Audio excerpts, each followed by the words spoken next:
এই ফোনে আমার কথা বলার মানে স্পেস নাই। আমি তারপর আপনাদের সবিনয় নিবেদন করে বলতে চাচ্ছি না কথাটা। কথা হলো বাংলাদেশ গভর্নমেন্ট কি নির্বাচন ডেট ডিক্লেয়ার করেছে? আমার দল কি নির্বাচনী তফসিল ঘোষণা করেছে? তাহলে আমরা কেমনে ধরব কাউকে ধানের শীষ দিয়ে দেওয়া হয়েছে? এই নির্বাচনী এই যে ক্যান্ডিডেট হওয়ার যে প্রশ্ন একটি প্রপাগান্ডা। কাউকে ধানের শীষ কেন্দ্র তুলে দেয়নি। তুলে দিতে হলে তাকে দলের মনোনীত টিকিট দিয়ে দেখাতে হবে। সত্য কিনা? আপনাদেরকে প্রস্তুত থাকতে হবে আগামী দিনে নির্বাচন হয় কিনা বাংলাদেশে সেই লড়াই করার জন্য। আমি যারা প্রতিপক্ষ এবং আমরা সহ সবাইকে নিবেদন করবো, বন্ধুরা আপনাদেরকে জানতে হবে ফাইনালি নির্বাচন ভাবে কাউকে টিকিট তুলে দেয়নি কেন্দ্র। সুতরাং আমাদের বিচলিত হওয়ার কিছু নেই।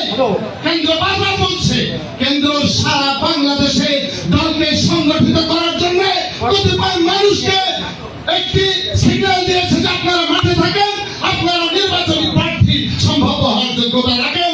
সেই কারণে আপনারা মাঠে বিএনপির হয়ে কাজ করেন। শুধু এটুকুই, কাউকে এ যাবৎ পর্যন্ত কেউ দেখাতে পারবে না যে তাকে টিকিট দিয়ে দিয়েছে। বন্ধুরা আমরা বিশ্বাস করি না। মেন্টলের বাইরে গণজরিপ সমস্ত জরিপের বাইরে বাংলাদেশে গাংনী উপজেলায় কোন টিকিট দেওয়া হয় নাই। ভুল এবং ভ্রান্ত প্রচারণা। আপনারা এই প্রচারণায় বিভ্রান্ত হবেন না বন্ধুরা। আমার ভাইয়েরা যারা বললেন বিগত দিনে যে দুঃসাহসিক দেখানো হয়েছে, যে অন্যায় আচরণ করা হয়েছে, আমরা প্রতিহত করতে চাইছি। এটা আমাদের গণতান্ত্রিক অধিকার। আপনারা এসে অফিস পুড়িয়ে দিয়েছেন, দোষটি আমাদের নয়। এখানে খালেদা জিয়া, তারেক রহমান এবং দলের পোস্টার ছিঁড়ে নেতাদের আগুন ধরিয়ে দিয়েছেন। এই গাংনী উপজেলায় 17টি বছর ধরে যে অফিস বিএনপিকে লালন পালন করছে, সেই অফিস থেকে আপনারা আগুন ধরিয়ে দিয়েছেন, বিএনপিকে আগুন ধরিয়ে দিয়েছেন। আপনারা বলছেন যে আমরা নমিনেশন পেয়েছি, আপনারা নির্বাচন করবেন, এমপি হবেন, আর বিএনপির অফিস পুড়িয়ে দিবেন।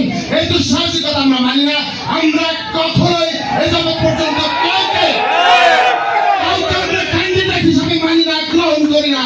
কেন্দ্র যতক্ষণ পর্যন্ত না তফসিল ঘোষণা হবে, কেন্দ্রের টাকা জমা হবে, প্রার্থী যাচাই বাছাই হবে, তারপরে আমরা স্বীকার করবো। আমরা সেই দিন সবাই ধানের শীষে থাকবো। আপনারা বিভ্রান্ত হবেন না।